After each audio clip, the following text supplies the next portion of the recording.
Michael Jackson's music was part of my life as long as I can remember. I was a little boy when the Jackson 5 hit. So songs like ABC, I Want You Back, all that stuff, that was just in my ears from about age 4 or 5. Of course, the cartoons on TV, I'd see the stuff. And straight on through, you know, growing up in New York City, the disco radio stations and the sound of disco and the groove were unavoidable. I remember hearing the music on the radio all the time. All of us kids in school, we knew we would get out the turntable with the tubes and put the records on if anybody had a little birthday party or something. I remember blasting off the wall, and we all knew the words and we all danced. So at such an early age, this made a musical imprint on me.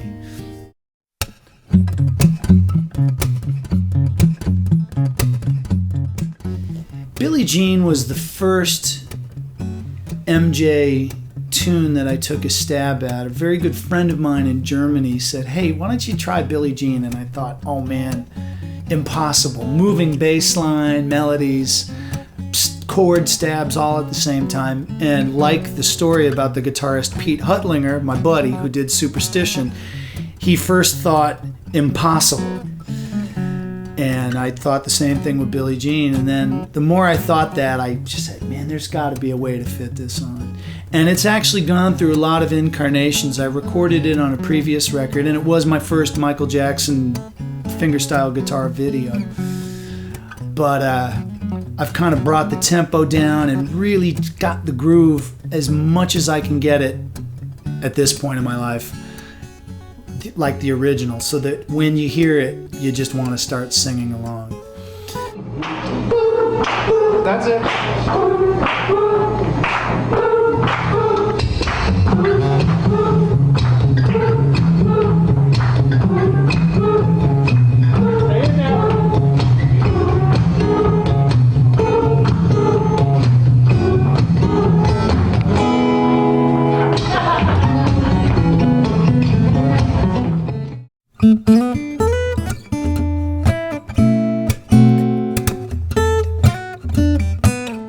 The next tune I took a stab at was Rock With You. And, you know, I know that I'm on to something arrangement-wise. If I listen to the original and I have a serious emotional reaction, then I know I'm on to something. I had dialed up the original Rock With You video on YouTube, and I just started dancing all over my house, smiling. My skin started tingling. You know, so these are messages from a higher source. This is the sort of voice within that tells you, hey, you're on to something. When you feel that physical reaction, when you feel that love in your heart, when you feel motivated in that kind of way, that's not just a rational thing in your mind going, hey, this would be a good idea. That's real inspiration.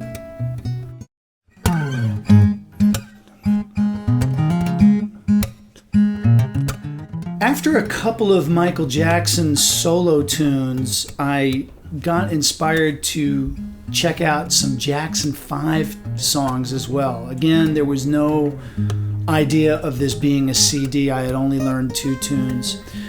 And so there were a group of tunes that I checked out all at the same time, sort of. First was I Want You Back. Again, this is one of these impossible songs. It had the moving bass line, the infectious groove. The little Michael is just singing his butt off. It's gospel-y, it's bluesy, it's soulful. And it was exciting. And again, I didn't know how it would be possible, but somehow I figured it out. And well, I still constantly work on these arrangements. I'll take a time out and dust out the corners just to get the groove right, just to get the mix of the bass line and the melody jiving together the right way. But I chose that as the title track for the record because the groove just hits, and I don't know, it had a joyfulness and a buoyancy to the groove that when I heard the playback, I said, I think that's going to be the opening track of the tune.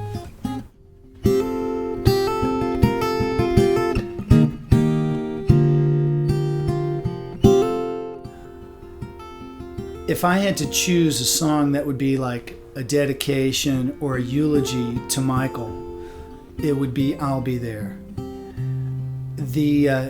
It's an awesomely composed song. I mean, it was some different writers that wrote it, but it lays just like a little Mozart piece. It's perfect music. And Michael, his instinct for this pure blues, gospel, soul thing that he did, that's actually it's a certain like law of musical physics that he plugged right into at a young age, just the same way that Mozart plugged into perfect composition at a young age. It just penetrates. When I heard that, it penetrated my soul, the original version, and it moved me. Again, that's how I knew I wanted to encompass all these elements of it on fingerstyle guitar.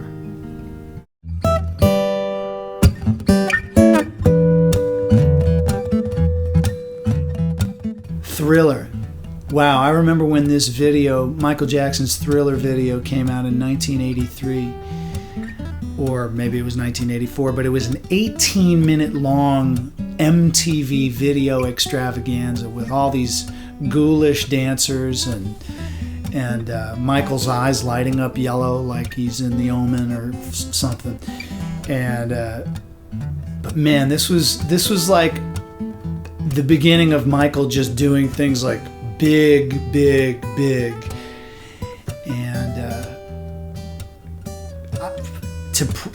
to put this on guitar, it actually wasn't that hard since I had done a couple of these groove kind of tunes.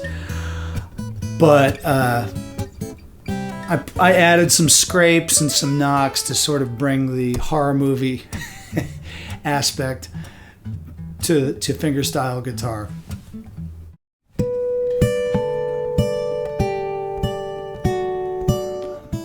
I love Michael's music. I mean, I love it. I wouldn't spend hours and hours and hours ironing these little songs out if I didn't really love it. I wouldn't have the energy for just a quote good idea. It really comes from a place in my heart or a little voice within, I should say, that I'm willing to put the hours and the sweat in on working on these little songs. And it's a joy for me to make people happy playing fingerstyle guitar.